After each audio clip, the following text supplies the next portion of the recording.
Olá pessoal, nesse vídeo eu vou falar um pouco sobre esse livro aqui, Textos Sagrados das Pirâmides, do Gaston Maspero e de Kurt Seth.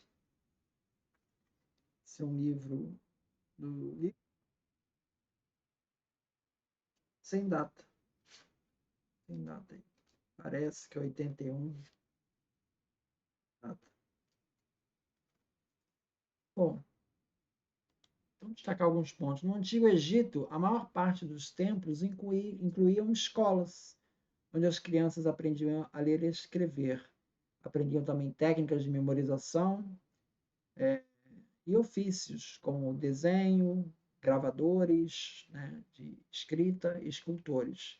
Certos templos possuíam as chamadas Casas da Vida, onde havia uma biblioteca, da qual Ramsés IV era frequentador, em Ábidos. Um texto do papiro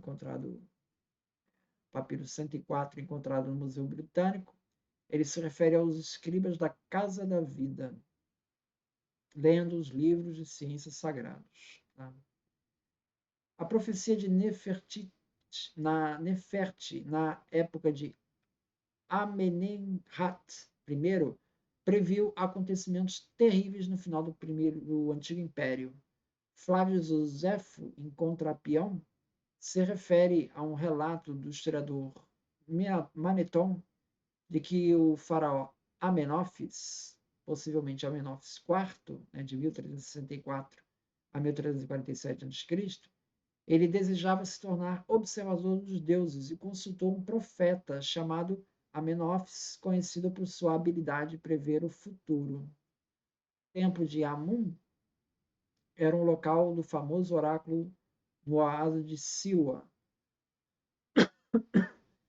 Em 332 a.C., Alexandre o Grande foi saudado como faraó pelo oráculo quando visitou esse oásis de Siwa. O general de Esparta, Lisandro, poeta Píndaro e o geógrafo Strabo visitaram essa cidade de Siwa, esse oásis, para assistir às cerimônias com os oráculos egípcios. A estátua do deus ela se movia em seu pedestal para responder às perguntas, indicando assim uma resposta positiva ou negativa conforme o movimento. Em um texto gravado em uma lápide no templo de Khonsu, em Tebas, fala-se do movimento de uma das estátuas. Diz assim: então o deus Khonsu, em Tebas, dirigiu-se ao deus regente dos destinos humanos, o grande deus expulsor dos estrangeiros, e o grande deus em Tebas não meneou 2 vezes a cabeça, então balançou a cabeça como sinal de consentimento. E a transferência das virtudes e poderes mágicos foi feita 4 vezes. Em alguns centros de culto no Egito, as estátuas falavam aos fiéis, pois os sacerdotes podiam estar escondidos dentro do santuário e poderia fornecer uma resposta abafada, mas ainda assim audível. Então, estátuas falantes, estátuas que se movimentavam, esse tipo de mecanismo existia lá no Egito. O papiro egípcio da coleção de Chester Beatty menciona diversos autores egípcios famosos em sua época, muitos já falecidos, mas ainda lembrados. Diz assim o texto do papiro: vive alguém agora como Hardedef, outro como Imhotep? Entre os nossos contemporâneos, quem se iguala a Nofri e Arctoi?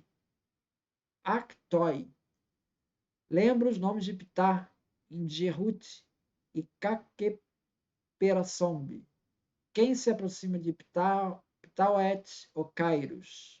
Então está listando aí nomes de pessoas que se destacaram pelos textos que escreveram.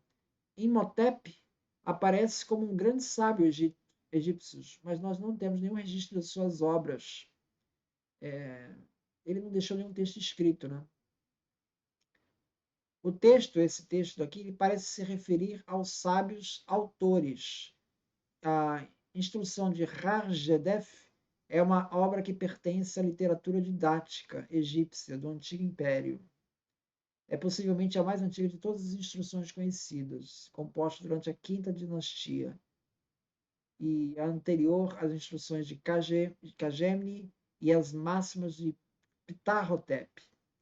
Ptahhotep, por sua vez, ele era vizir de um faraó da quinta dinastia, isso em 2668 a.C., onde ele diz assim, entre as máximas que ele escreve, né? É um dos poucos que deixou esses textos, né? Diz assim: não te envaideças do teu conhecimento, fala como ignorante, como se ele fosse sábio. Não há limite para o exercício da arte e nenhuma técnica é perfeita, mas as boas maneiras são raras, mais raras do que a esmeralda, embora seja possível encontrá-las entre as mulheres escravas dos moinhos. Se encontrares alguém discursando perante outras pessoas, dominando o auditório, melhor do que você mesmo faria, baixa as tuas mãos, inclina a cabeça. Ele jamais cederia aos teus argumentos. Se ele te interromper quando disseres algo inexato, não te oponhas a que ele fale. Então, se você encontrar uma pessoa que sabe mais que você, ouça. Né? Se encontrares algum orador igual a você e outro a quem possas vencer, não fique silencioso se ele estiver dizendo erros.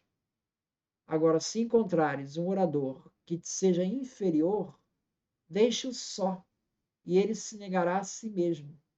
As facas estão afiadas para quem forçar a passagem, pois a passagem só é permitida no seu devido tempo. O segredo mais íntimo revela-se no silêncio. Não te exaltes para não seres humilhado. Então, essa questão do. Se você encontrar uma pessoa falando muita besteira, deixa ele falando besteira, porque você nunca vai poder competir com ele em besteira. Você vai perder. O escritor Actói, do final do Antigo Império, é autor de um compêndio de instruções do faraó Amenemhat I, isso por volta de 2000 a.C., da 12ª dinastia. Ele redigiu um texto para seu filho, Sesostris I, um compêndio de advertências, onde ele diz: nada está acima dos livros. Quem me dera fazer-te amar os livros mais do que a tua mãe. Olha, os ensinamentos de Mericai, ministrados pelo faraó Quete II da 10ª dinastia, isso é 2150 a.C., a seu filho, príncipe Mericare, incluem advertências tais como: Deus criou os chefes para serem protetores dos fracos.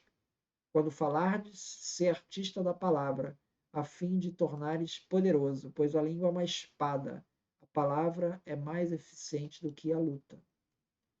Então, nós não temos nenhum filósofo propriamente dito egípcio, né?